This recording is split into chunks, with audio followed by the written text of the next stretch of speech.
अल्हम्दुलिल्लाहि रब्बिल आलमीन वस्सलातु वस्सलामु अला रसूलिहिल करीम अम्मा बाद फ़अऊज़ु बिल्लाहि मिनश शैतानिर रजीम बिस्मिल्लाहिर रहमानिर रहीम। अस्सलाम वालेकुम रहमतुल्लाहि व बरकातहू। उम्मीद है आप सब ठीक ठाक होंगे। अब ऐसा है कि मर्द और औरत की नमाज में क्या कोई फ़र्क है या दोनों एक ही तरह नमाज पढ़ेंगे? असल में रसूलुल्लाह सल्लम ने फरमाया सल्लू कमा रअयतुमूनी सल्ली कि नमाज इस तरह पढ़ो जैसा कि तुम मुझे नमाज पढ़ते हुए देखते हो। इससे पता चलता है कि जब हम अल्लाह अकबर कहते हैं ना, तकबीर तहरीमा से सलाम फेरने तक यानी शुरू से लेके आखिर तक नमाज का जो है वो एक ही तरीका है, यानी आदमी और औरतें एक ही तरीके पर नमाज पढ़ेंगी। अमूमन हमारे यहाँ बच्चियों को जब नमाज का तरीका सिखाया जाता है, और मुझे भी याद है हमें यही सिखाया गया था कि अल्लाह अकबर के बाद जब अल्लाह अकबर कहते हैं ना नमाज की पहली तकबीर, तो मर्द जो है कानों को हाथ लगाएंगे, औरत जो है वो कंधों को, और वो हाथ भी नहीं लगाएगी बल्कि बस ऊपर हाथ ऐसे खड़े करेगी, यानी उसके हाथ टच ना करें। हालांकि कानों को हाथ लगाना सुन्नत से आदमियों के लिए भी साबित नहीं है। फिर कहा जाता है कि जब औरत खड़ी हो तो अ, जब हाथ बांधेगी ना, तो औरत जो है वो सीने पर हाथ बांधेगी और मर्द जो है वो हाथ जो है नाफ पर बांधेगी। जब हम अल्लाह अकबर कहते हैं फिर हम हाथ बांधते हैं, तो फिर हम जब शुरू करते हैं अपनी नमाज तो उस वक़्त की बात है। तो अ, और हालाँकि कहते हैं कि दोनों जो है ना, आदमी और औरत सीनों पर हाथ बांधेंगे। फिर सजदे की बात पर औरत का सजदा कहते हैं कि उसका पेट बिल्कुल चिपक जाए और उसके हाथ और बाजू जो है ना, सारे ज़मीन को लगे हों, बिल्कुल चिपक जाए ना, और आस-पास से कुछ नज़र ना आए। औरत के लिए ये कहा जाता है।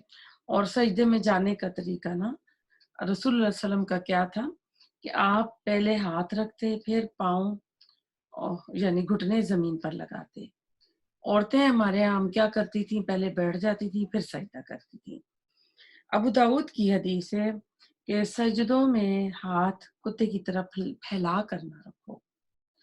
रसूलुल्लाह सल्लल्लाहु अलैहि वसल्लम अपना हाथ यानी सजदे में जाते तो अपने हाथ ज़मीन पे रख के अपनी कोहनियाँ इतनी ऊँची करते कि आपकी जो बगल की सफ़ेदी वो नज़र आती।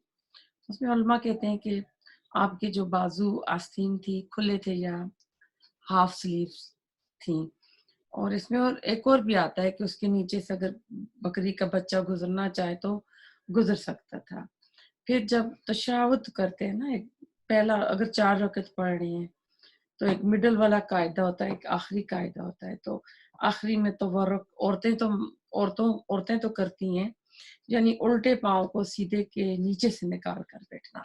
तो ये भी दोनों करेंगे।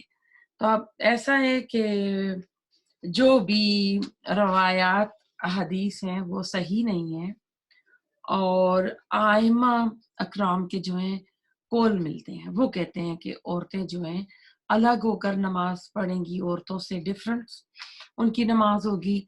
और इसमें कुछ हदीस कोट की जाती हैं जो नमाज के बारे में नहीं है, वो इधर से दलील लेते हैं। वो कहते हैं हज के मौके पर औरतों के लिए बुलंद आवाज में तलबिया नहीं है, ये मुस्लिम की हदीस से है।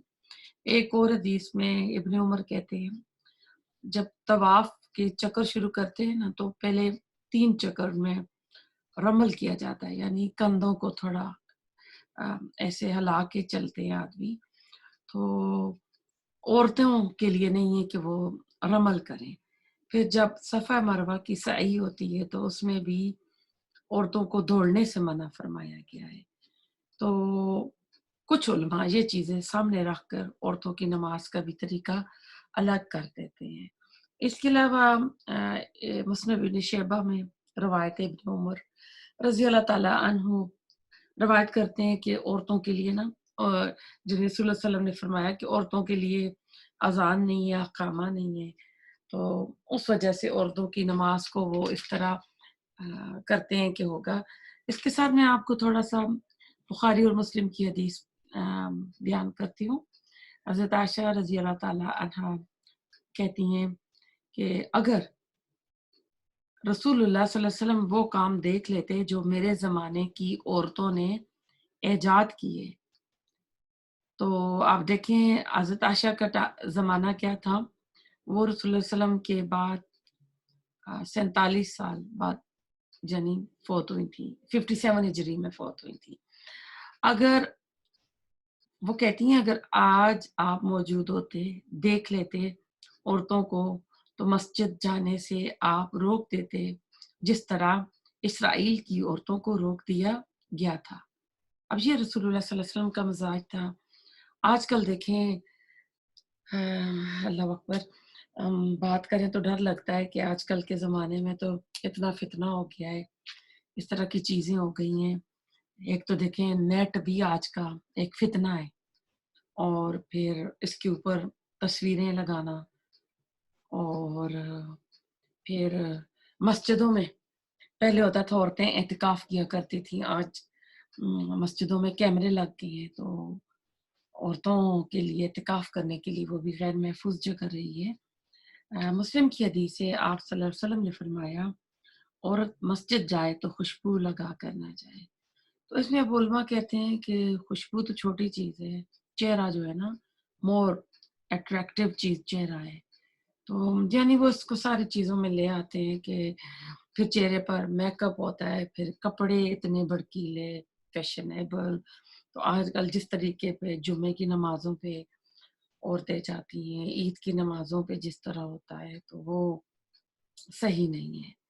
اور پھر ایسا ہے کہ الحمدللہ ہم تو جو ایسا ہے نا کہ ہم نہ نقاب کرنے والے تھے، نہ وہ زیادہ پردہ کرنے والے تھے۔ کرونا آیا تو جو سلیو لیس پہنتے تھے انہوں نے بھی پھر اپنے آپ کو ڈھکنا شروع کر دیا، تو چہروں کے اوپر ماسک جو ہے نا وہ تو اب ڈاکٹرز بھی کہتے ہیں کہ اب یہ تو ایسا ہی رہے گا، یعنی ماسک تو اب دیکھیں باہر رہتے ہی ہیں جاتے ہیں تو اب ہم نے تو نقاب نہیں پہننے تھے، اللہ سبحانہ تعالیٰ نے اس طریقے سے ہمیں دے دیے۔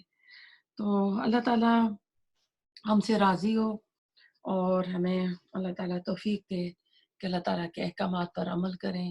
ربنا تقبل منا انک انت السمیع العلیم وتب علینا انک انت التواب الرحیم۔